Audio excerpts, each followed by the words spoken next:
que habíamos entendido, que habíamos acordado. Mario Ceruti, tienes la voz.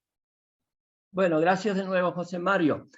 En el trabajo mío dedicado al sur de Sonora, al Valle del Yaqui, se cambia un poquitín la idea de quiénes son los emprendedores. Y me refiero en este caso a familias emprendedoras. O sea, acá habría una ampliación de lo individual a lo familiar, que tiene en cierto sentido debido al tipo de procesos que hemos estudiado.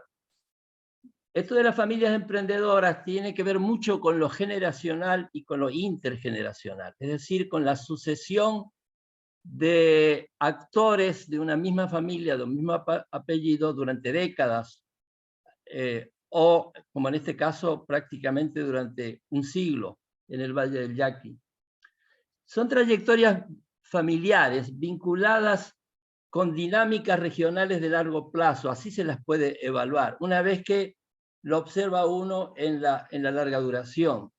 Aunque se estudian los momentos en que se desempeñan a través de las empresas, asociaciones empresariales, gestiones de tipo política, etcétera, etcétera, esto tiene una repercusión en el largo plazo. Y entonces las familias que llamamos emprendedoras contribuyen a la construcción y perdurabilidad del tejido productivo regional. Hay una directa acción y relación entre estas familias que perduran con la construcción de la estructura material que soporta el mundo económico que se está analizando. La base en este caso es la agricultura, la actividad guía. Ya lo hemos dicho en otras oportunidades, pero es la agricultura empresarial la que estamos estudiando, no toda la agricultura. Ahí hay que hacer una diferencia clara. El tejido que se va construyendo se nutre y explica por los eslabonamientos hacia atrás y hacia adelante que se genera en la misma actividad guía. De manera que es la agricultura el escenario fundamental, pero hay una multitud de contactos hacia atrás y hacia adelante con otras actividades en las que participan, por cierto, a partir de los recursos que acumulan en el sector agrícola, todas estas familias. Entonces, eso genera un tipo determinado de desarrollo regional, que nos guste o no nos guste, cómo se manifestó y cómo se expresó ese desarrollo regional es otro problema. Pero lo que esas familias consideran, muchas veces ligadas al aparato político y al Estado, lo evalúan como una forma que debe ser aceptada según su propia visión como desarrollo regional. El estudio está sustentado en una veintena de familias, de las cuales 9 de ellas fueron seleccionadas más en detalle en uno de los cuadros que presenta el trabajo, pero finalmente usamos 4 como muestra final, concentradas, ahora sí hay que estar en los apellidos, en las familias Parada, Borges, Esquer y Robinson Burs, todas ellas que siguen vigentes, los apellidos, en Sonora y en el noroeste, y entrecruzados con otras actividades en la medida que las cosas han ido cambiando después de los años 70 y 80 del siglo pasado. Lo que hacemos también acá es verificar que algunos conceptos que han ido surgiendo en la investigación tienen una base empírica comprobable. La idea, también la hemos comentado, es que el historiador puede generar conceptos a partir de la investigación que realiza. Puede importar conceptos, pero también puede construir conceptos derivados de la realidad estudiada. En este caso, los 3 conceptos básicos que usamos son familia empresarial, no familia empresaria o empresa familiar, familia empresarial, tejido empresarial, que es la unión de todas estas familias en una construcción sociocultural muy fuerte que permite y facilita la estabilidad en el largo plazo, ¿verdad? La estabilidad de estas familias, y el otro es tejido productivo. En ese sentido, vuelvo al primer punto que señalé en la introducción. Consideramos que en el libro hay una ampliación de ciertos enfoques. Uno de ellos, situar el emprendimiento más allá de alguna actividad específica. Y lo segundo estaría en este punto de pasar de lo individual al mundo de la familia y de todas las conexiones que generan en la sociedad en la que participan. Muchas gracias. Muy bien, Mario. Muchas gracias. Miren, ahora hemos tenido la visión, la perspectiva del noroeste de México, las penínsulas de la península de Baja California y Sonora, el sur de Sonora. ¿Qué mejor que enriquecer este análisis, esta mesa, sumando la perspectiva de historiadores, de analistas, de especialistas que han trabajado el periodo, que han trabajado la temática desde otros rincones de la geografía nacional? Isabel Abella desde el centro, lo que llamamos el centro de la Ciudad de México, de la Universidad Nacional Autónoma de México, de la Facultad de Filosofía y Letras, y el colega Luis Alfonso Ramírez desde el oriente del país, así acordamos, desde el oriente. Entonces, creo que complementa muy bien, ¿no? La perspectiva, las perspectivas se vuelve enriquecedor. Entonces, le vamos a dar la palabra primero a Isabel y luego a Luis Alfonso Ramírez. Isabel.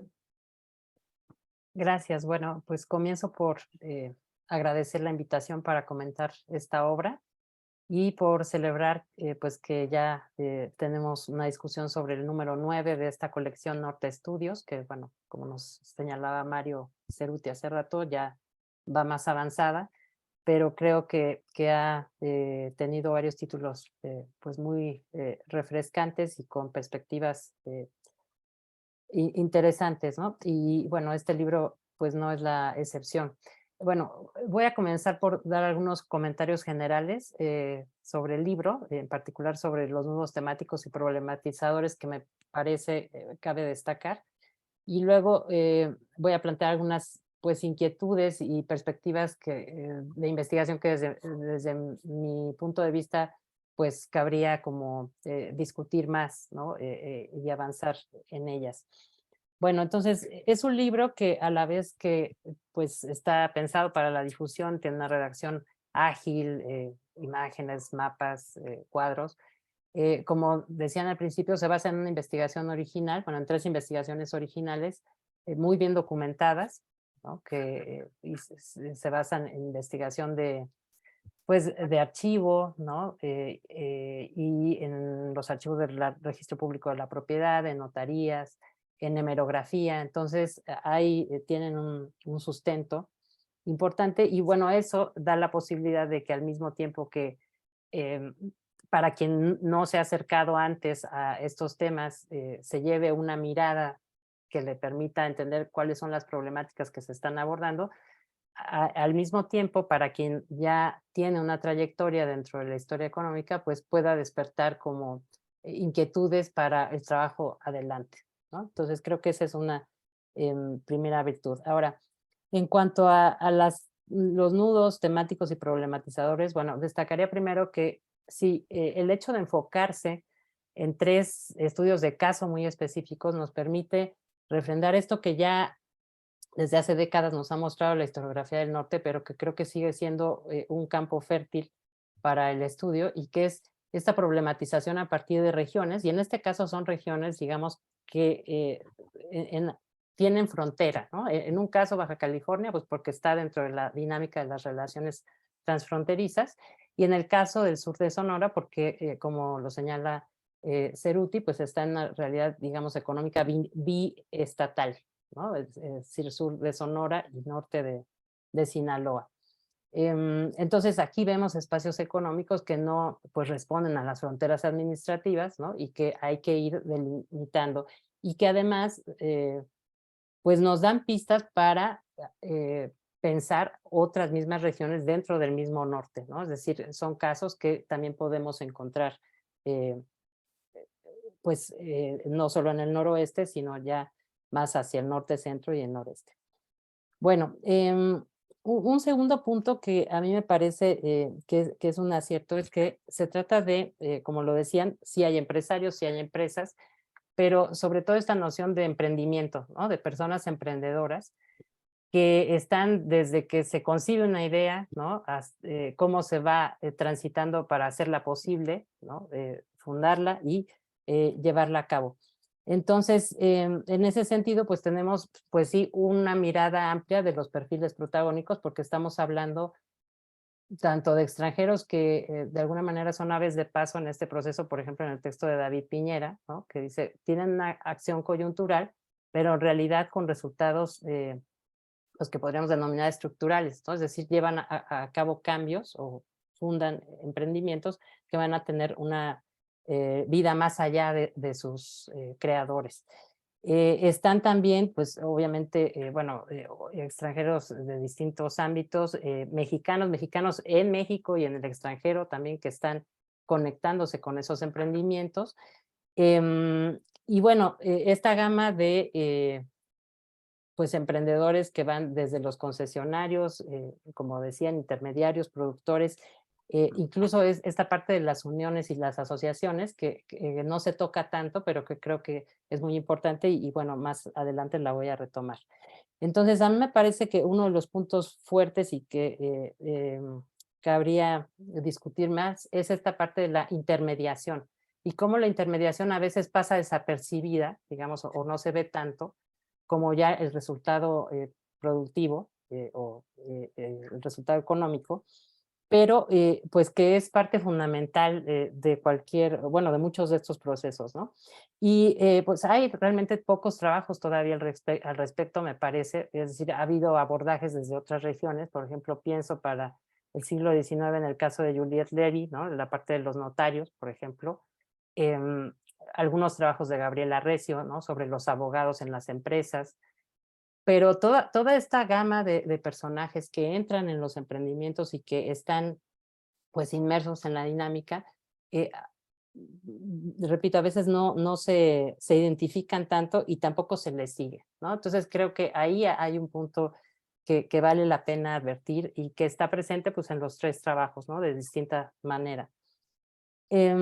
Otra perspectiva que, bueno, me gustó tiene que ver con el tratamiento de los sectores. Bueno, ya veíamos, en realidad aparecen todas las actividades económicas. Tenemos pues desde actividades de bienes raíces, están actividades productivas y en distintos ámbitos, ¿no? En el caso de Abelardo Rodríguez más en la parte de los servicios, pero que creo que ahí hay toda una perspectiva de analítica que también pues hay que ir desarrollando más, ¿no? O sea, se ha centrado más la atención en agricultura, en industria, pero los servicios como tal, ¿no? Como sector, pues creo que se pueden desarrollar mucho más. Y el caso de Rodríguez es interesante porque son varias clases de servicios, ¿no? Como lo decía Araceli, que están en un contexto regional. Y además esta idea digámoslo así, sectores porosos que están interconectados y que a veces no pensamos como tales. Por ejemplo,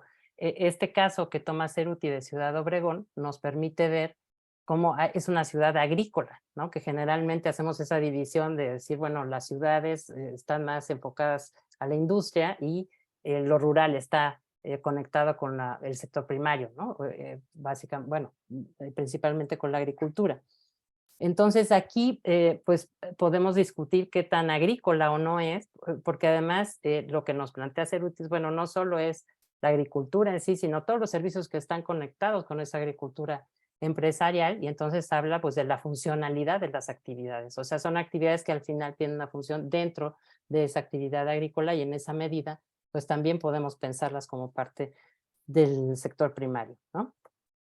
Bueno, y otro elemento que me parece que resalta en los tres capítulos, bueno, los tres textos, en las tres investigaciones, tiene que ver con esta inserción, en algunos casos más, más quizá en el de Piñera, de cómo se conectan también con la parte internacional, ¿no? En el caso de Baja California no solo es la cuestión transfronteriza, sino que vemos pues realmente el impacto de la globalización, ¿no? Esa globalización del último cuarto del siglo XIX y que nos lleva pues a tener personajes que sí, como decía Araceli, hay del este de Estados Unidos, del noreste, ¿no? De Hartford, que ahí está una sede de la compañía, ¿no? Las oficinas en Nueva York, y también a estos ingleses que vienen de la India, ¿no? Que ya tienen una experiencia en ferrocarriles y que también desarrollan labores de emprendimiento en el caso de Baja California. Entonces, es una lógica de globalización que va más allá pues, de esta cuestión, digamos, de la historia estadounidense, ¿no? O de la historia mexicana y que nos conecta ahí. Y bueno, lo mismo vemos ya cuando pasamos, por ejemplo, a los otros dos casos, que tenemos ahí efectos contrastantes, por ejemplo, de la crisis de 29, que mientras que en el caso de Baja California parece pues tener un efecto negativo, que es el que típicamente asociamos con la crisis, para el caso del sur de Sonora, pues es un momento de creación de empresas, ¿no? De una creación de empresas de varias de las familias que estudia Ceruti. Bueno, entonces digamos, esos son los puntos que me parece destacaría. Y bueno, ahora voy como a una serie de inquietudes que, bueno, tiene que ver un poco con amarrar lo que nos plantean los 3 capítulos, que quizás es algo que a mí me hubiera gustado que apareciera al final del libro, es decir, no solo en la introducción como plantear cómo se conectan los 3 capítulos, sino al final, después del recorrido, bueno, qué podemos sacar, ¿no? En conclusión de las 3 miradas para pensar en textos más adelante, bueno, hacia el futuro, digamos. Bueno, entonces, en el texto de Piñera, bueno, creo que ahí, como decía hace un momento, se ve muy bien la parte de la globalización, ¿no? Y vemos a estos emprendedores muy dinámicos. Y creo que hay un aspecto que también cruza los 3 textos que tiene que ver con esa relación con la política, ¿no? De repente, digo, muchas de las concesiones que se dan las otorga directamente Díaz, ¿no? O la Secretaría de Fomento. Pero en ocasiones como que falta ahí hacer un vínculo más estrecho con la parte de cómo se conectan estos emprendedores con la política, ¿no? Ahí, por ejemplo, a mí pues, me llamó la atención en particular este caso de uno de los personajes, Cuthbert Quilter, ¿no? A quien de repente menciona Piñera y dice, bueno, y se fue de vacaciones a México, él era parlamentario británico, se fue de vacaciones, y pues resulta que, bueno, tan vacaciones no fueron, ¿no? Porque se entrevistó con Díaz, conoció al secretario de Fomento de Comunicaciones y acaba, pues, entra a hacer negocios, ¿no? Entonces, esas conexiones, digamos, más allá de los políticos locales o nacionales, sino internacionalmente, cómo están influyéndose, pues me parece que sería un aspecto a considerar, ¿no? Para completar ese escenario muy completo, en el que va pues, de lo local a lo nacional, transfronterizo y global, ¿no? Esa conexión me parece que se ve con más claridad en el caso de Abelardo Rodríguez, pues por el mismo tipo de personaje, ¿no? Pero como señalaba Araceli, pues ahí vemos a un empresario político que sí me parece que en efecto hay muchas leyendas, pero que se ha estudiado, digamos, poco relativamente hablando, incluso desde la perspectiva política, ¿no? Tiene varias iniciativas que creo que valdría la pena conocer mejor. Y aquí creo,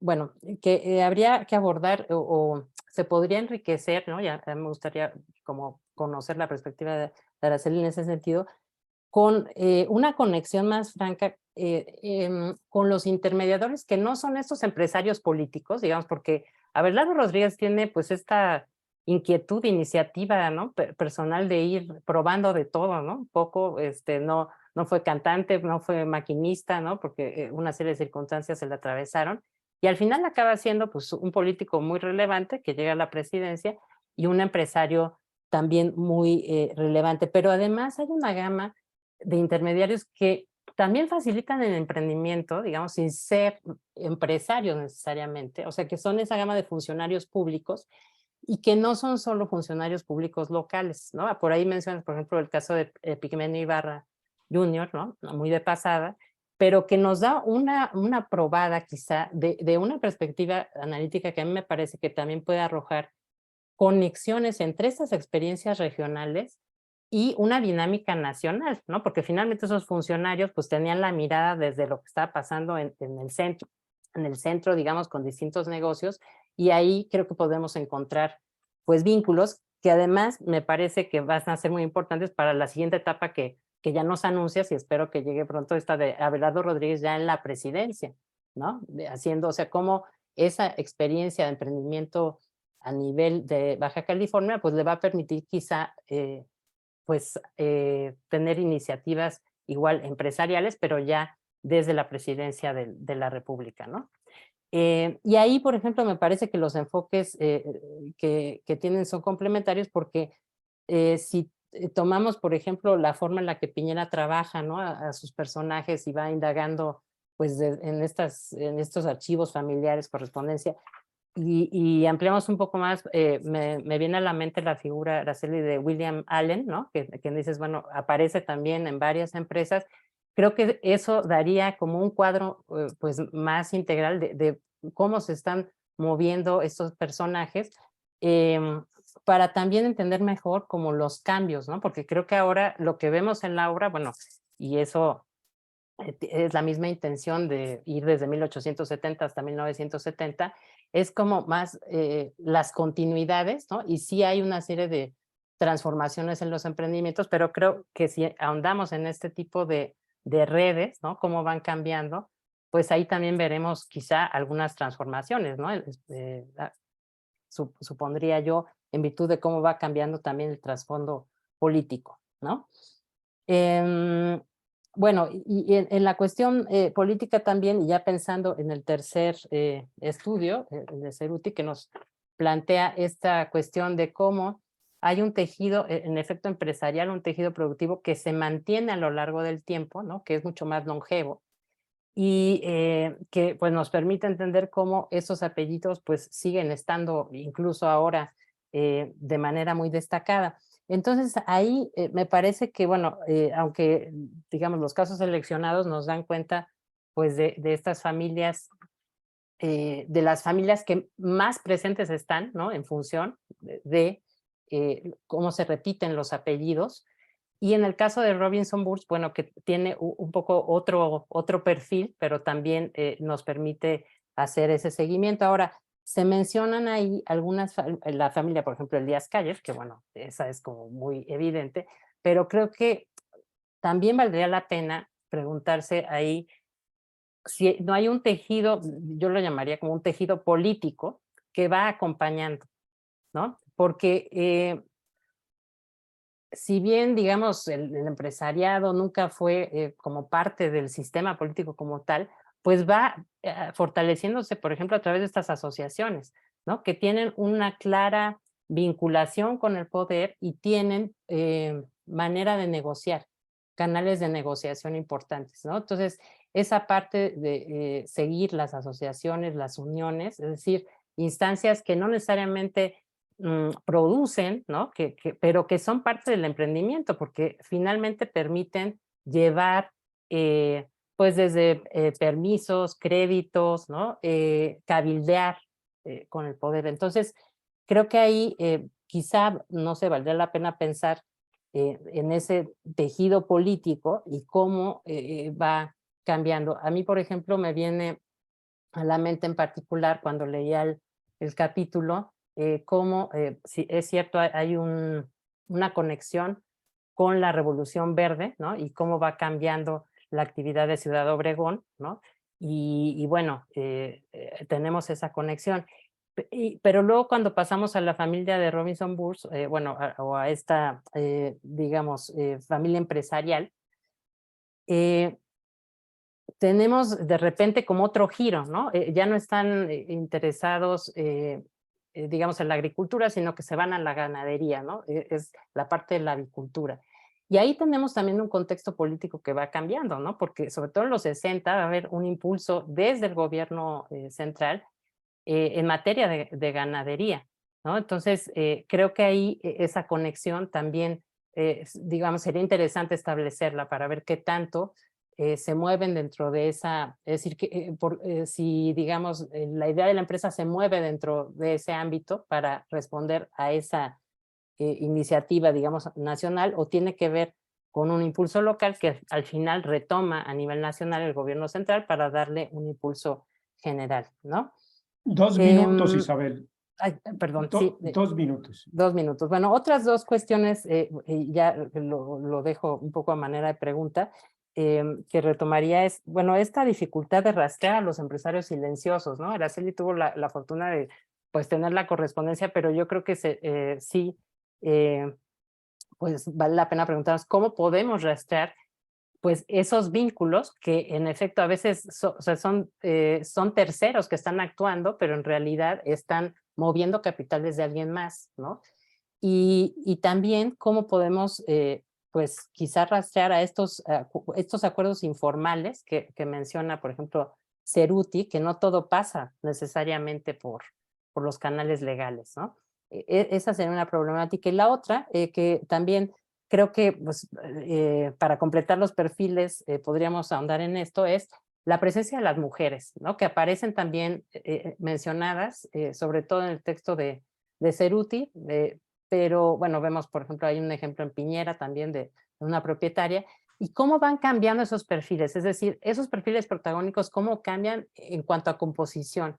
Podemos ver primero quizás a las mujeres solo como viudas que por ser viudas entran a los negocios o ya tienen una labor de emprendimiento independientemente de esa relación y cómo después pueden tener un papel independiente, ¿no? Entonces, bueno, son como inquietudes que me surgieron y que creo que se pueden seguir explorando, pero pues felicito a los 3 autores porque nos dan ideas muy frescas para seguir adelante.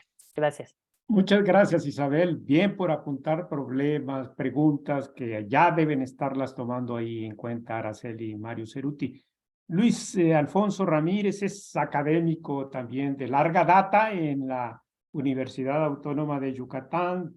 Varias publicaciones conocemos de él y no es ajeno a estas reflexiones, a este debate. Luis, ¿Qué tal? por favor. Bueno, por supuesto, primero las obligadas gracias y saludos a los autores, ¿verdad? Y por el gusto de estar aquí con ustedes. Paso directo a tema. Yo quisiera puntualizar los aspectos más relevantes que me parecieron interesantes de cada capítulo y tratar de empezar a problematizarlos. Adelanto que en términos generales, yo noto aquí, entre las muchas cosas importantes que despierta este taller, porque yo lo leí como si fuera un taller donde los casos empezaron a dialogar entre sí, ¿verdad? Supongo yo que en efecto así de alguna forma lo redactaron Araceli, Mario, David. 3 elementos, ¿no? que surgen todo el tiempo. El primero sería uno de carácter metodológico. Es decir, la biografía como herramienta metodológica para la historia económica, muy enfocada por lo general a procesos y estructuras. La biografía, sabemos, es un péndulo. Hay quien hace biografías enormes y quedan de alguna forma encapsuladas y aisladas de los grandes procesos. Y por el contrario, están los análisis muy estructurales donde los empresarios son una especie de accidente, ¿verdad? Entonces, yo creo que en este caso, el gran mérito de los 3 artículos con distintos niveles es que pueden establecer puentes entre los contextos históricos, entre los grupos, digamos, que están actuando más allá de los biografiados, y una cosa muy importante que son las condiciones regionales. Aquí yo quisiera subrayar lo de las condiciones regionales, porque tiene muchísimo que ver con la mayor o menor empresarialidad que se va desarrollando en cada parte. Y de allá yo señalaría un segundo elemento que es la identidad empresarial y la cultura empresarial. Eso es algo que realmente no se discute de manera teórica en los textos, no es el tema, ni es el espacio, no da el espacio para eso, pero yo creo que despierta mucho la volver a discutir o plantearon las preguntas de si existen o no identidades empresariales regionales en este país, si existe o no una personalidad empresarial muy moldeada por sus regiones, sus contextos históricos distintas, más innovadores o más competitivas que otras regiones, ¿no? Y si existe o no esta vieja polémica, ¿no?, de las escuelas de cultura y personalidad, si existe o no una cultura empresarial o una identidad propiamente empresarial. Esas son, yo creo que, asignaturas pendientes. A lo ya dicho, yo no diré mucho de los distintos artículos, pero quisiera ir puntualizando, ¿no? En el caso de Piñera, yo solo diría por el momento dos elementos, no me detendré en las otras cosas que fui anotando. El primero de ellos es el impacto de la biografía, o mejor planteado, de la acción individual, que debe ser visto en la historia económica más en función, yo así lo leí, de los emprendimientos específicos y las coyunturas que de las trayectorias completas de vida. Podríamos hacernos la pregunta, sin esos hombres concretos habrían tenido éxito esas compañías, los empresarios norteamericanos e ingleses, ¿no? Yo creo que no, y los intermediarios mexicanos, por supuesto. Yo creo que no. El éxito empresarial depende mucho del talento individual, precisamente porque el azar y la contingencia son la norma diaria de la vida empresarial. El éxito también presupone condiciones estructurales mínimas, como el acceso a capital, a financiamiento y mercado, pero en el caso que vimos, no fueron las condiciones estructurales las que establecieron ningún determinismo, ni económico, ni ningún otro tipo, ¿no? Fueron precisamente la personalidad y las experiencias previas de los biografados, el norteamericano, el inglés, las que, creo yo, marcaron la empresa, el tipo de empresa y el impacto que posteriormente tuvo en Ensenada, ¿no? Esto nos muestra que no hay nada más parecido al emprendedurismo que el arte, porque sin la persona, con el talento adecuado, no surge ninguna obra.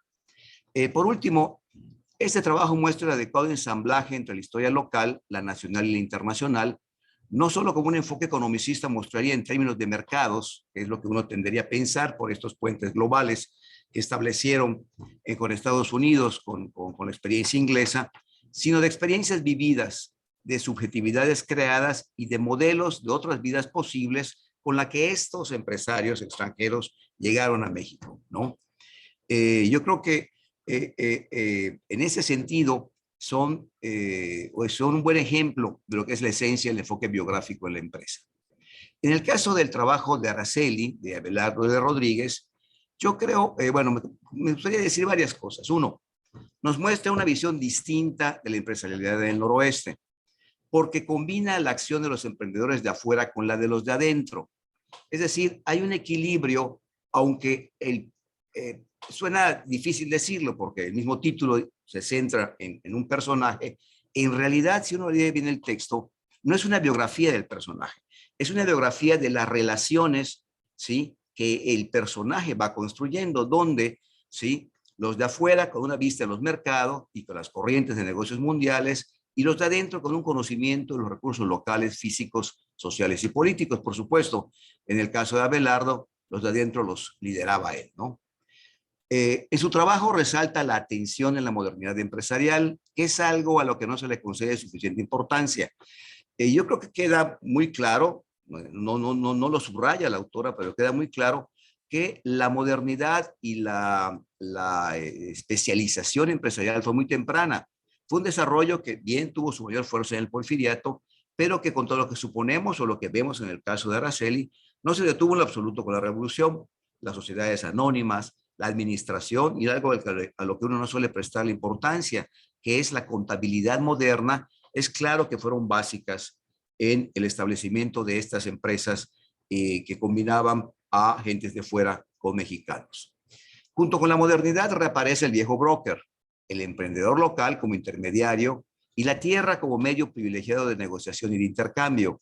Y eso también marca una diferencia con el empresario extranjero que surge de la innovación tecnológica y de las patentes.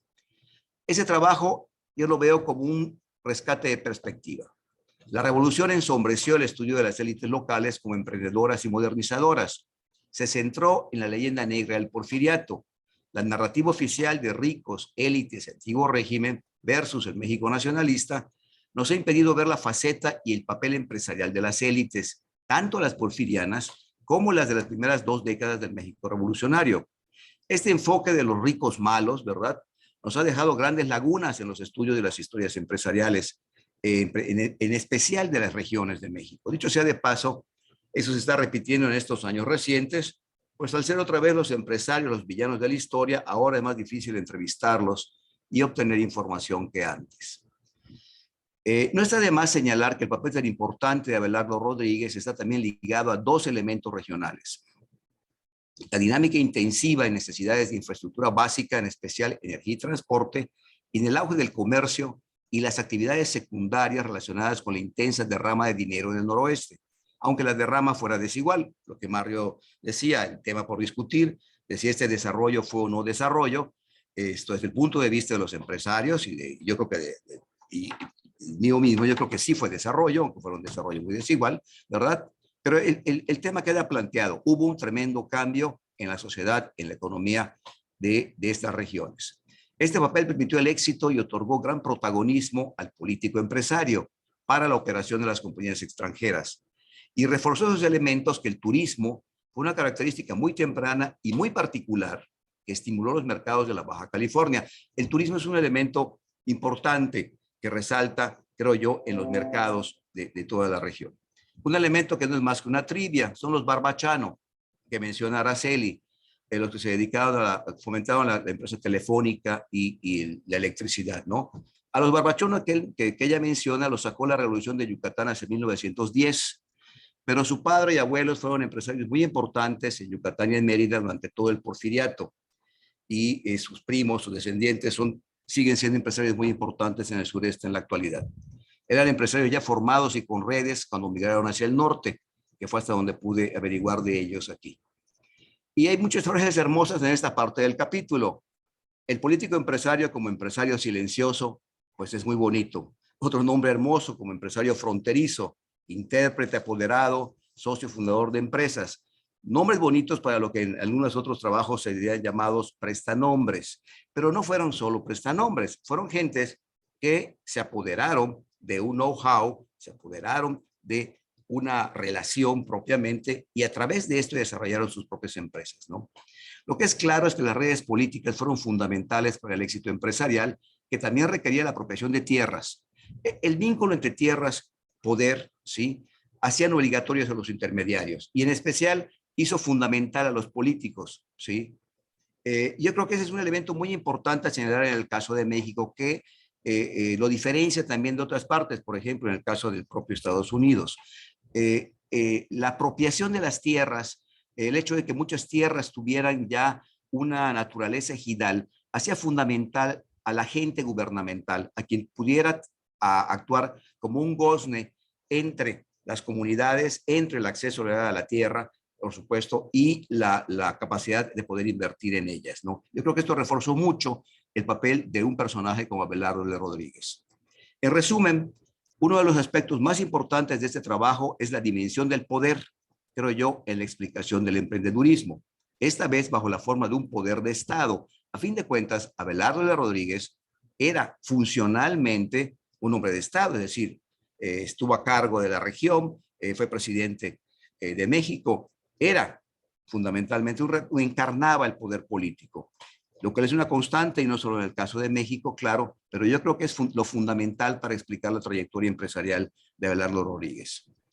Esto nos lleva de nuevo a discutir y tener como asignatura siempre pendiente dónde queda la iniciativa, la innovación y el talento del hombre que se hace a sí mismo. En este caso, el poder es la clave del éxito empresarial, no la personalidad.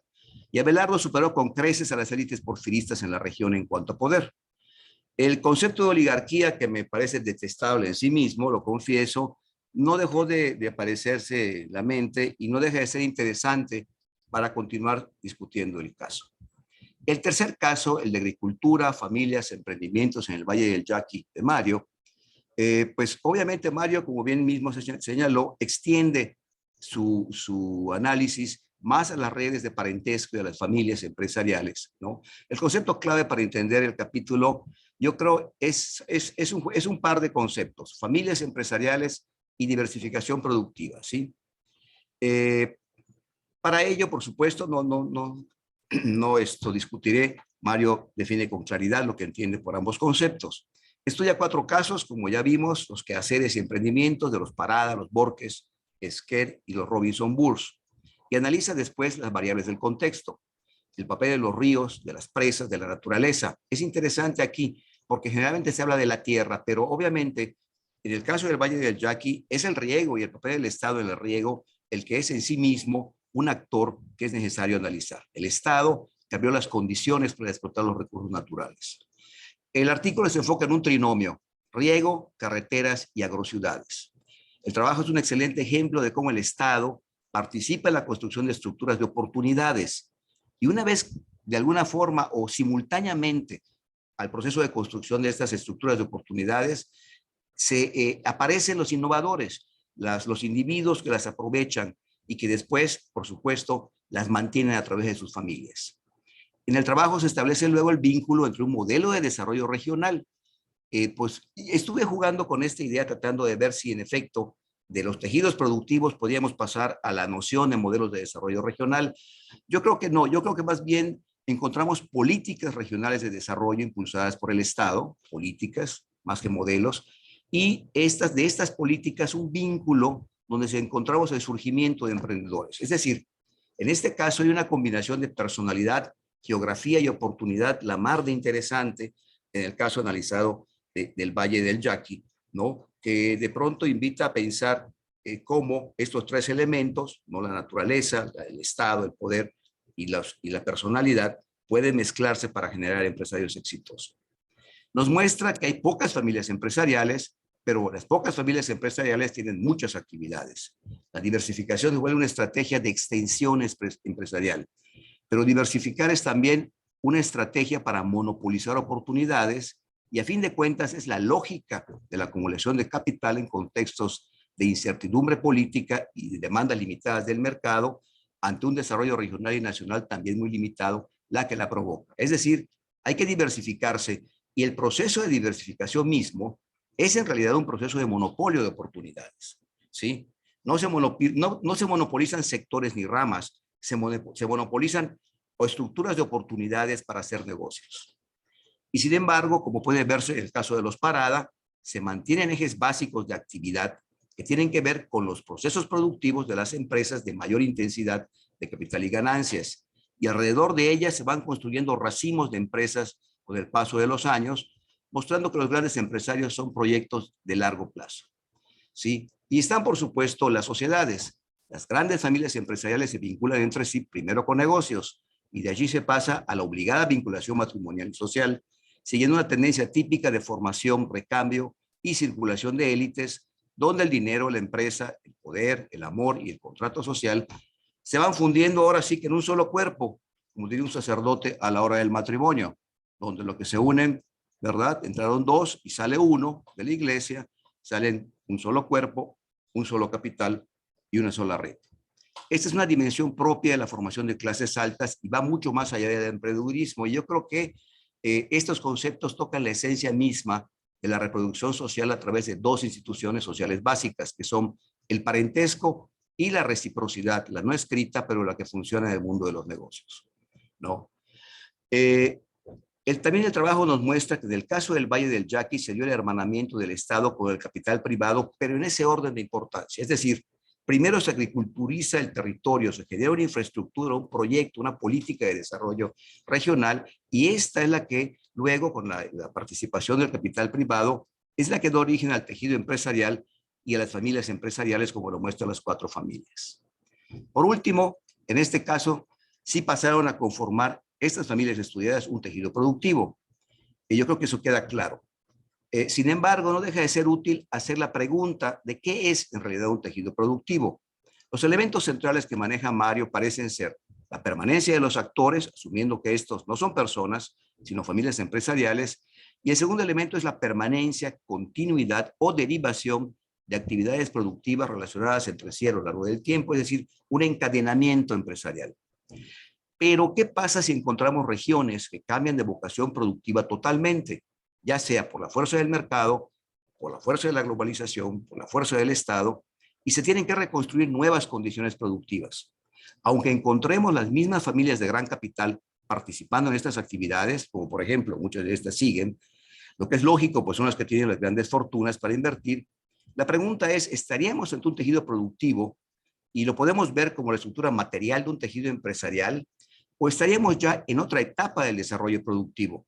Pienso en el caso de la llegada de maquiladores, de la aparición del gran turismo, de hoteles en gran escala, de cervecerías, de corredores industriales a una región, y aunque los grandes capitales se mantuvieran en ellos, ¿seguiríamos hablando de un tejido productivo? O a fin de cuentas también el tejido productivo tiene fecha de caducidad, aunque las familias empresariales sobrevivan con los años. Bueno, yo solo señalo esto porque me parece que la riqueza del trabajo nos muestra la fuerza de la biografía para estudiar la historia económica y la historia empresarial. Agradezco la lectura, por supuesto, y estar aquí con ustedes. Sí. Gracias, Luis. Yo tengo una opinión de que han sido dos comentaristas espléndidos que han hecho un análisis, han hecho una lectura muy cuidadosa, puntual y que han enfatizado las ideas para problematizarnos. Entonces ya con ello, pues es muy provechoso los que hemos seguido de cerca este trabajo en particular y los otros trabajos que conocemos de los autores.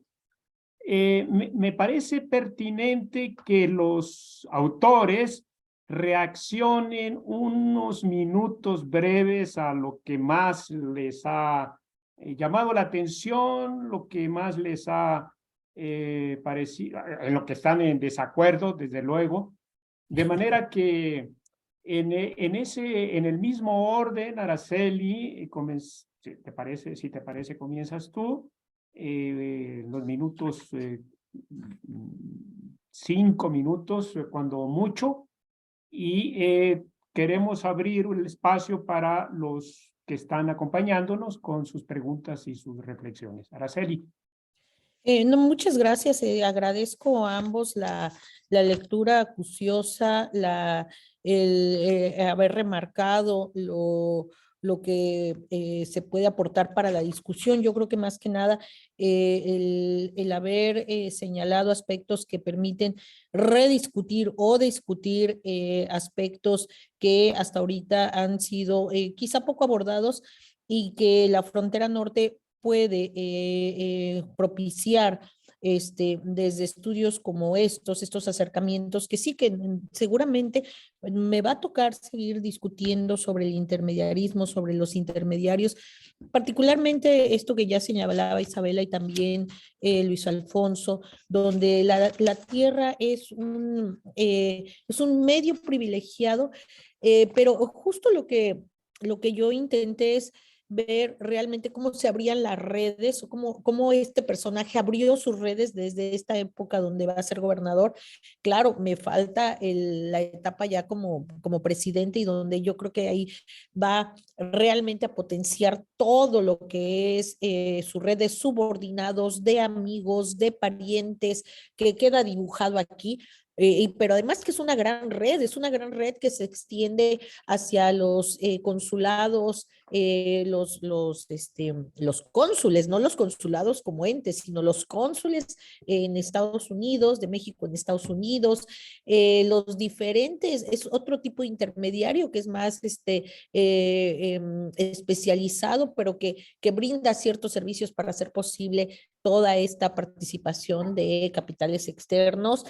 Sin duda, sí, ahí tenemos que abrir mucho más la discusión y también empezar a poner sobre la mesa personajes que, entre comillas, no aparecen como manchados de esta idea de la corrupción, de lo que ahora se entiende como corrupción, que están muy limpios, pero que en aquel momento también eran parte de esta gran red de relaciones personales y que permitieron agilizar ciertos procesos. El caso de Pigmenio Ibarra Jr., pues obviamente desde su participación en la Comisión Monetaria, hacer posible que Abelardo L. Rodríguez hubiera impulsado bancos a nivel local y regional, y ahí se nos abre toda otra línea de la discusión sobre instituciones bancarias.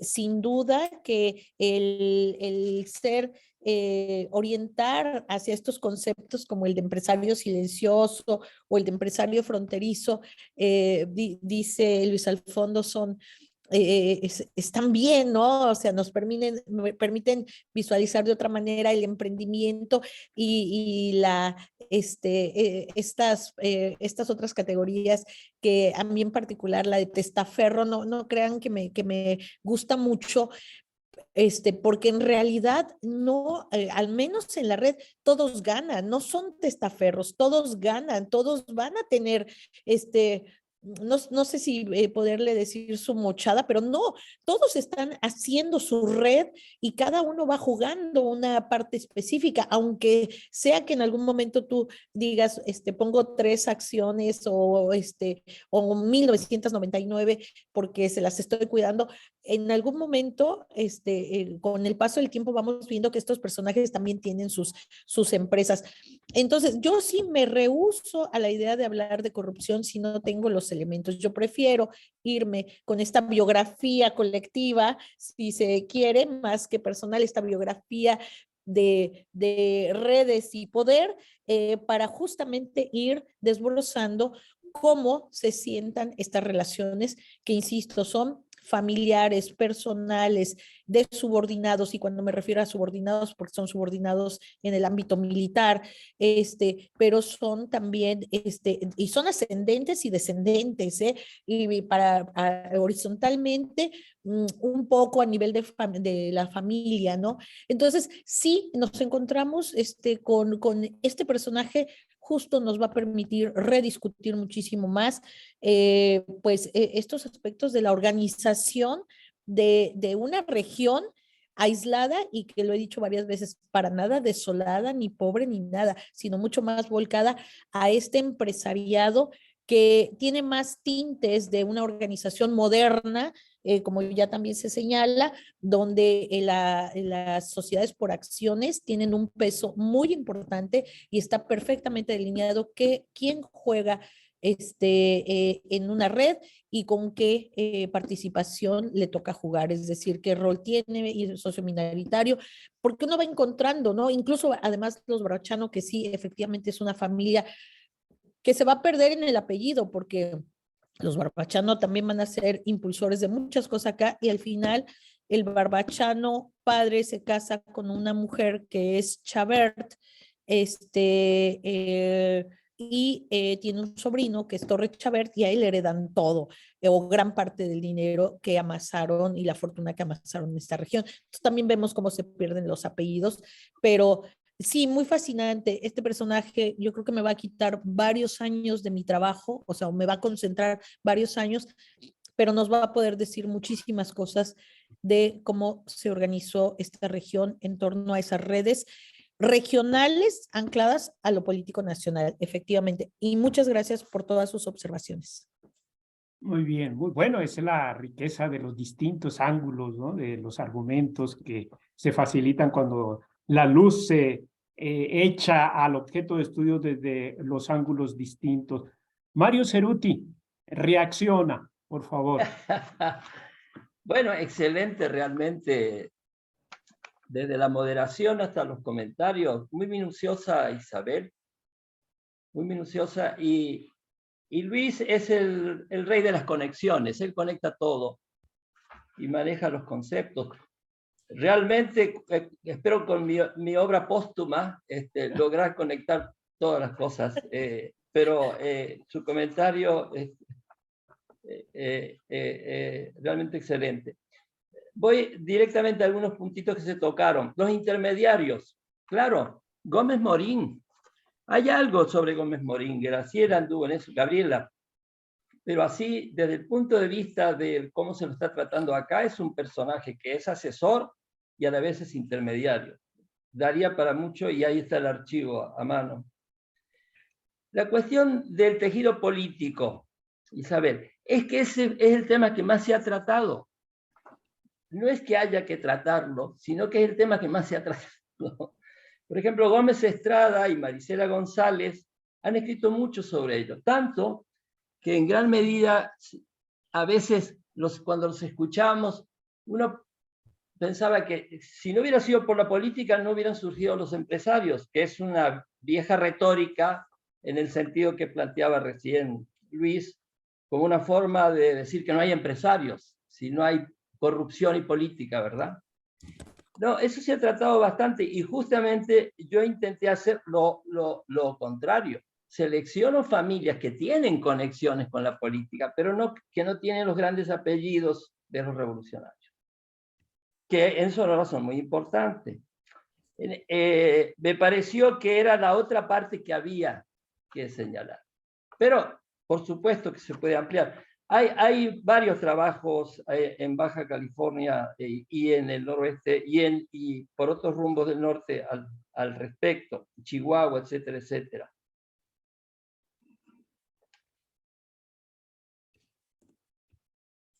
Las mujeres. Bueno, lo que yo digo de algunas mujeres ahí tiene que ver porque aparecen en el mundo agrícola, pero fíjense ustedes que la documentación de los años 40, 50 y 60, y ya lo he dicho otras veces, sobre todo en ciudades de tipo medio, como podía ser Ciudad Obregón, hay muchísima participación empresarial de mujeres. En esas dinámicas que se van generando, lo he visto yo en Torreón, por supuesto en Ciudad Obregón, en Culiacán, hay muchísima actividad empresarial. ¿Por qué no se habla? Porque no las buscamos, no las procuramos, o creemos que no existen. No hay mejor forma de no trabajar algo que creer que algo no existe. Hay muchísima actividad, no necesariamente en las actividades básicas, sino en todas aquellas actividades complementarias que muchas veces derivan de las familias empresariales, ¿verdad? La hija, la esposa, la cuñada, etcétera, respaldada por el prestigio y los capitales de la familia en general, se ponen una serie de cosas, de actividades. Hay muchísima información. Y ya en los años 60 eso se vuelve un tema que se puede trabajar. Por lo tanto, Isabel, no es que no haya, sino que tratamos de ver otro ángulo. El caso de Abelardo Rodríguez es un caso en ese sentido. Se lo ha tratado mucho como cómo lo político y el poder los lleva a enriquecerse, pero poco, yo creo que ahí está explorando muy bien Araceli, pues la capacidad que tiene, que de paso, como dice muy bien Luis Alfonso, la capacidad empresarial requiere experiencias previas. Es una construcción histórica, tanto en los individuos como en las familias. Sin esa experiencia, y lo dijo muy bien Luis Alfonso, no se podría funcionar. Para el caso de Luis Alfonso, bueno, sí, lo biográfico puede ser una buena entrada a todo este mundo, siempre y cuando lo combinemos con todo lo que tú señalas, que me parece muy bien. Identidad empresarial. Pues, por ejemplo, yo nunca me he atrevido a decir que en el caso de Monterrey, ¿verdad? Tan visto, hay esa identidad tan fuerte como encontramos en el caso de Medellín, en Colombia, y que lleva a los paisas a tener presidentes de la nación, cosa que no ha sucedido acá nunca con Monterrey. Pero yo creo que sí hay una construcción regional que identifica mucho ciertas situaciones y que tiene que ver con todas las cosas que planteó Luis Alfonso, que él ya las dijo. De manera que es un tema. Lo que pasa es que cuando uno entra en esto de las identidades, la cosa se vuelve muy, bueno, como pasa siempre con los estudios culturales, muy fluida la cuestión y se pueden escapar las cosas hacia la censura o lo apologético. Y ahí ya no nos queremos meter desde la historia económica, tratamos de hacer algo que sea lo menos ideológico posible en ese sentido. No estoy tan seguro que primero está el Estado, Luis Ramírez. Claro que está a partir del momento que yo lo planteo, cuando viene una política de Estado que genera un dinamismo extraordinario en el norte de México. ¿Sí? Claro. Pues yo lo planteo desde ahí porque no quiero estudiar hacia atrás, pero muchos de estos apellidos estaban antes. Eso también lo vimos en Monterrey. Antes de que hubiera un Estado en México, realmente, como el Estado porfiriano, ya estaban los empresarios haciendo lo que podían hacer en tiempos críticos. Yo eso lo digo mucho en clase. Por eso también se lo digo. Puede ser que desde el Estado haya todo lo que bien dice Luis, creador de oportunidades. Es un gran concepto, estructura creadora de oportunidades. Pero si uno ve la historia de estas sociedades convulsas como las latinoamericanas, lo lamento mucho, pero antes de que hubiera un Estado más o menos consolidado, en México es el porfiriato, ya había 2 o 3 décadas de actividad empresarial en muchas regiones de México. Y eso también pasa en el caso colombiano. Pero bueno, no es para perderse en la discusión. En un momento están juntos y van, desde el punto de vista de los procesos, y se van acompañando. ¿Qué hacemos cuando el tejido productivo se cae? Pues vean lo que hizo la laguna, ya está estudiado, y supongo que en Yucatán también pasó lo mismo cuando se cayó el Enequén. En la laguna quedó claramente señalado que se puede caer una actividad guía, como era la algodonera, y construir, pero primero, demora 25 años para la reconstrucción. No la hace un gobernador o un presidente. Esos son inventos políticos, ¿verdad? Segundo, tiene que participar el Estado apoyando los procesos de reconversión. Y tercero, tiene que haber una experiencia empresarial de décadas que es capaz de ver hacia dónde va el periscopio y pasar, como en la laguna, de una actividad especializada basada en algodón a una actividad próxima, rural también, que fue la cuenca lechera. También esas cosas ya se han visto un poquito. Sí se pueden caer los tejidos productivos, sí se pueden caer, y sí se pueden, en algunos casos, reestructurar, reconvertir. No siempre. Hay casos de impotencia en ese sentido. Bueno, muchas gracias. Bueno, gracias también, gracias de nuestra parte. Mire, tenemos unos 15 minutos que me gustaría aprovecharlos, que lo aprovecháramos, porque pocas veces nos encontramos y hay ahí unas cosillas. Y además veo a Mario bien, ¿no? Y a Araceli también bien puestos, ¿no? Mira, están dos analistas, dos historiadores que valdría la pena pedirles directamente si tienen algún comentario, Javier Pérez y Maximiliano. Ahora, Karina ya se salió, pero también la hubiera invitado a opinar. Javier, ¿tienes alguna opinión? Maximiliano, ¿quieres intervenir? Primero, Javier, si es que levanta la mano. Bueno, mira, yo no leí el material, no tenía, o sea, para mí es una sorpresa y una bella sorpresa. Una bella sorpresa porque me encuentro con colegas que hacía mucho no veía, Mario en particular, ¿verdad? Bueno, te he seguido, y otros que pues nos vemos más seguido, ¿no? Isabel y también Luis. Pero me encuentro con una sorpresa muy linda porque veo madurez no solamente en la investigación factual, sino en la reflexión conceptual y metodológica, lo cual ayuda mucho y permite comparaciones con otro tipo de investigaciones, ¿no?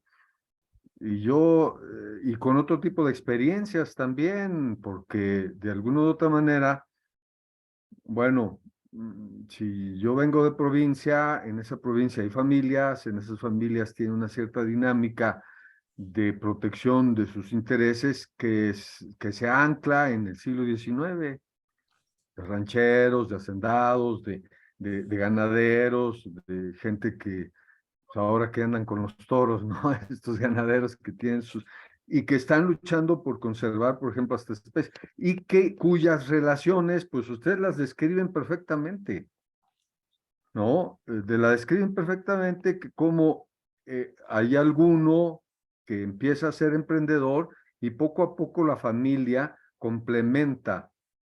El tío fulano le dieron decía un abuelo, le dieron unas tierras y entonces empezaba a tener ganado y el otro tío puso un rastro, y el otro tío puso una tenería, y en los otros vendían productos de piel, y se va haciendo una red de una familia que conoce a otra familia que tiene recursos y que se establecen o se conectan en los lugares de sociabilidad que pueden ser la iglesia, que pueden ser las fiestas, que pueden ser los matrimonios o entre ellos mismos, ¿no? Es decir, y bueno, y entonces ya uno ve este tipo de cosas conceptualizadas aquí de los emprendedores, de los tejidos, como le llama Mario, ¿no? Que dice familias empresarial, tejido empresarial y tejido productivo, ¿no? Y luego, por otro lado, cuando yo veo a los franceses, me doy cuenta qué importante es el rol de los cónsules, justamente lo que decía Araceli. O sea, son importantísimos porque todo pasa por el cónsul. Las defensa de los intereses de los conciudadanos de estos cónsules franceses, que además están diseminados en todo el país, en todo el territorio, les he seguido la pista, pues ellos van a registrar los bienes y, las formalidades cívicas, matrimonios, nacimientos, muertes, incluso los mismos testamentos, ¿no?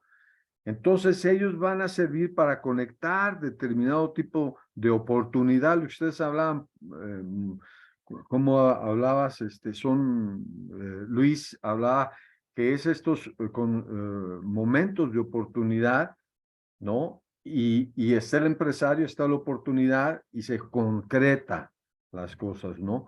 Cónsules participan mucho en este tipo de cosas. Y esto nos lleva a lo que Isabel decía, es decir, hay una diferenciación en escalas de análisis y de investigación que van desde lo local hasta la mundialización. O sea, cómo se transmiten esas correas por estos personajes.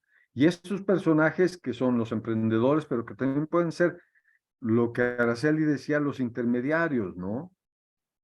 Yo por ahí qué lástima que no estuvo aquí Piñera, porque ya ven mi pasión sobre las imágenes satíricas de las realidades del siglo XIX, y sí me encontré muchas caricaturas sobre los Fuller, ¿no? Es decir, es en Baja California, ¿no? Y sobre estos Carlos Pacheco o el mismo Matías Romero, que está jugando en Washington, cómo ellos participan también para crear estas condiciones de oportunidad, ¿no?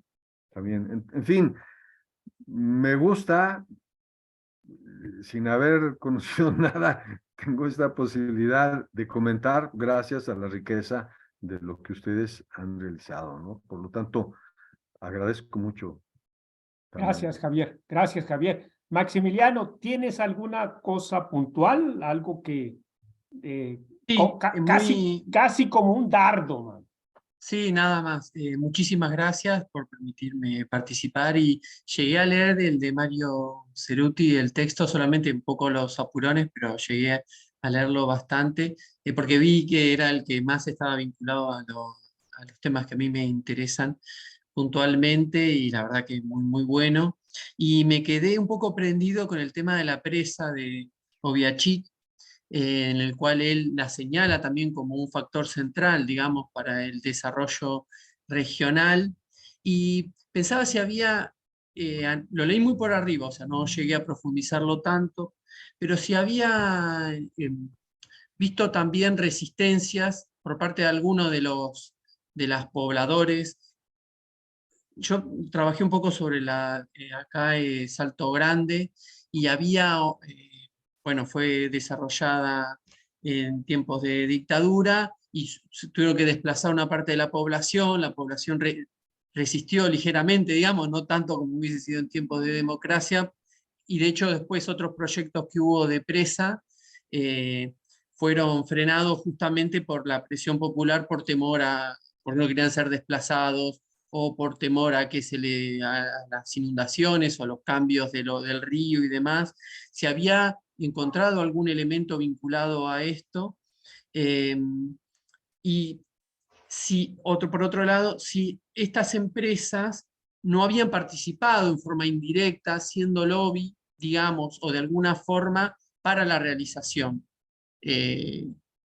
También, que a veces, en el caso que yo estuve mirando, era demasiado indirecto, no lo pude reconstruir, y como era una empresa también nacional y estaba más vinculada a la generación solamente de energía, no lo pude rastrear esto de ver si había a algunos interesados, digamos, que venían presionando por ahí. Lo cierto es que también después, pese a que la gente se quejaba y demás, y se lamentaba la inundación, después la ciudad que se funde y demás, con esos pobladores que le van a dar, y tienen muchos beneficios por parte de la energía que generan, y se desarrolló muchísimo más de lo que se hubiese generado si estaba en donde estaba anteriormente, ¿no? Que era una zona que también se dio como algo, digamos, un círculo virtuoso, si se quiere, en algún sentido. Eso era solamente, y muchísimas gracias nuevamente por permitirme participar y por leer el texto, la verdad, espectacular. Gracias, Maximiliano. Bueno, yo solamente apunto un problema o un asunto que es en esta permanencia de las familias empresariales, en esta continuidad de ciertos apellidos en las actividades empresariales en todo el territorio, en el norte particularmente, pareciera que no hay problemas. Es decir, hay la herencia, se sucede una generación con otra y van permaneciendo. Entonces, no sé, Mario, si tú has considerado enfocar este tema de los problemas para la continuidad de estas familias empresariales. Creo que se subraya más el tema de los logros que hacen posible la continuidad, pero pareciera que no hay problema. ¿Te parece que es un tema que valdría la pena que se abriera? Bueno, esa es una cuestión que ahora desprendí de sus intervenciones. Si no hay más, pues No, ya ¿sí? Que conteste Mario, porque yo quiero contestar a eso también. Bueno. ¿Pero Mario se quedó congelado? Creo que sí, creo que sí. Ah, ya está, ya. Sí, Maximiliano, sí, he encontrado referencias yo, y hay algunos trabajos específicos por ahí publicados sobre pueblos que debieron ser desalojados, sí. Eso es inevitable, no en el sentido que tiene que suceder, sino que ha sucedido cada vez que se construye una presa. Y además no es solo la presa. Ahora los caudales que se van a generar, que invaden áreas que antes no se invadían, también causan problemas.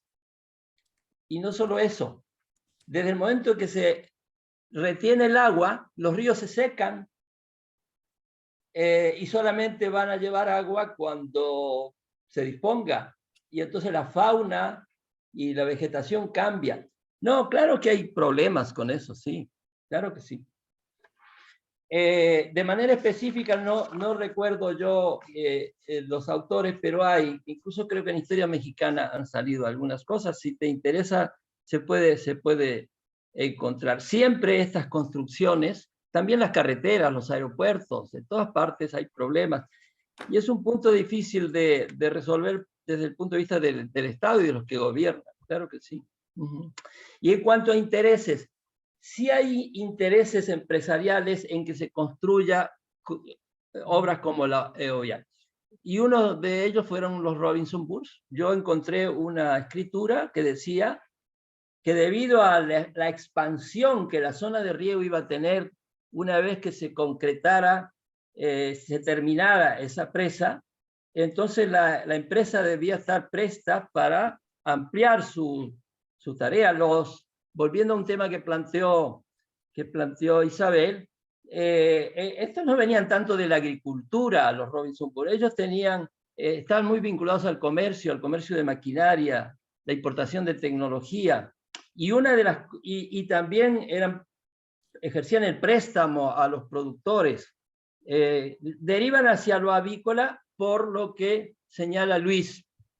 Hay una oportunidad, y parte de la oportunidad es lo que dijo Isabel, de que el Estado está apoyando en gran medida ese tipo de actividades por cuestiones de nutrición, etcétera, etcétera. Entonces, sí hay una vinculación de las empresas, pero no tanto en la construcción en sí, que tal vez era la pregunta de Maximiliano, sino en la repercusión que va a tener y cómo se preparan los empresarios, por supuesto, claro que sí. Sí, problemas hay de sobra, José Mario. El punto es que lo que hemos estudiado antes no estaba estudiado. O sea, ¿qué sabíamos de Monterrey? Todos los líos que tuvo, la familia, los problemas, y otros líos que hay por ahí. Hay libros enteros sobre eso, ¿verdad? Algunos los han escrito cronistas, otros familiares. El mundo de la empresariedad está llena de problemas. No hablemos de los problemas sindicales, muy estudiado también.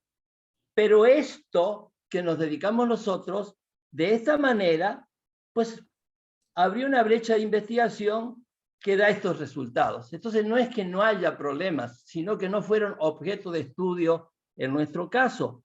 También, como le comentaba Isabel, hay una gran literatura al respecto, sobre sindicalismo, sobre trabajadores, sobre campesinos. Dios mío, ¿cuánto hay en México, verdad? ¿Cuánto había de agricultura empresarial? Se cuentan con los dedos lo que había de agricultura empresarial. ¿Por qué no estudiarlo? Entonces, sí hay problemas, simplemente para narrar lo que hemos narrado nosotros, no hacía falta necesariamente meterse en eso, sino en los factores o variables que hemos estudiado. Va un poco por ahí, José Mario. Va un poco por ahí. Gracias. Bueno, yo para comentar sobre las continuidades, no, yo creo que quizá de pronto pareciera como que lo que presentamos son continuidades, pero ya meternos de lleno, lo que vemos son muchas discontinuidades.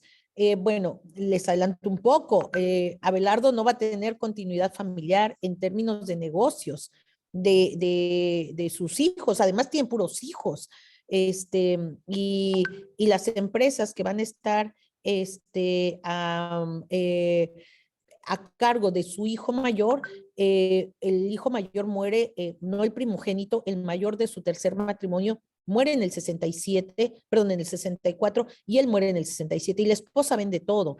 Entonces, ahí se va a romper, pero no sé si afortunado o desafortunadamente, el general tuvo un primogénito y ahí hay una línea que se mantiene en Los Cabos, y luego hay una rama que no lleva el apellido, pero que también mantiene negocios acá, ¿no?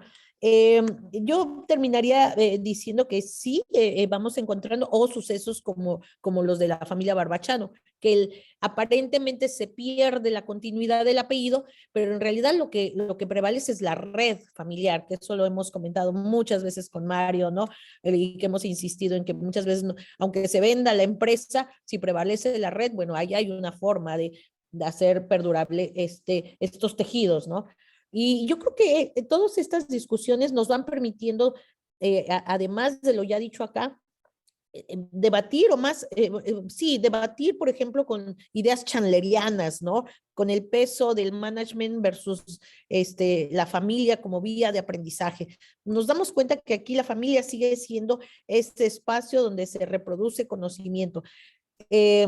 Los diferentes procesos de desarrollo empresarial también, y al menos a mí me lo ha permitido estos acercamientos, ver un tiempo plural, tiempos globales, locales, tanto en lo tecnológico, en la organización familiar, en lo social, y por qué no, hasta no solamente en el empresariado fronterizo, sino en cómo una región, a partir de una gente que tiene un peso revolucionario o en la familia revolucionaria, va a impulsar todo un proyecto de desarrollo, no cuando fue gobernador, sino después incluso de que fue presidente en Ensenada, con toda la proyección de la pesca, ¿no? Y la captura de atún, el plantío de olivos. no, de verdad que este personaje le falta mucho por todavía ser indagado. Y bueno, creo que lo mejor que me ha pasado, por un lado, es tener aquí la correspondencia personal, 52 cajas, hay 50 cajas en el Plutarco Elías Calles y Torreblanca, y tengo acceso a la casa del general Abelardo L. Rodríguez y a objetos, documentos y otra parte de la correspondencia. Entonces, ahora sí que ir reconfigurando todo, pues de alguna manera tenemos el material, lo que falta es tiempo, ¿no? Correcto, correcto, correcto. Bueno, vendrán publicaciones que en los próximos años conoceremos. Bueno, miren, estamos por concluir esta mesa, esta sesión. Iliana, si no hay alguien que tenga atorado algo, alguna idea por ahí, alguna respuesta, yo quisiera darle la palabra a Iliana, que es como cerramos esta sesión, la de este día. Entonces, Iliana, si Sí, quieres... muchas gracias Mario, muchas gracias a todos por su participación. La verdad es que ya quiero leer el libro y toda la colección, está interesantísimo. Así que muchas felicidades por todas estas publicaciones que han estado haciendo en los últimos años. Yo nada más quisiera, además de agradecerles, invitarles a la siguiente sesión. Es una sesión extraordinaria de nuestro seminario, que es un debate sobre nueva publicación. El autor es Marcelo Ruller, de la UBA CONICET en Argentina. El título de la obra es El enigma del desarrollo argentino, biografía de Aldo Ferrer. Va a ser comentada por Mónica Mireles, de la UNAM, y Juan Odicio, de la UBA CONICET también. Va a moderar el doctor Carlos Marichal, del Colegio de México, y tendrá lugar el martes 22 de noviembre de este año a las 12 horas a través del Colegio de México por vía virtual. Así que pues ahí los esperamos a nuestra siguiente sesión y muchas gracias por todo. Bueno, muchas gracias. Carlos Becerril, algo con que quieras cerrar, y te agradezco que hayas intervenido. No, para nada. Muchas gracias a ustedes por su asistencia y seguimos en contacto. Bueno, muy bien. Muchas gracias, Isabel, Luis, Mario, Gracias, Araceli, hasta luego. Maximiliano Me y dio Javier. gusto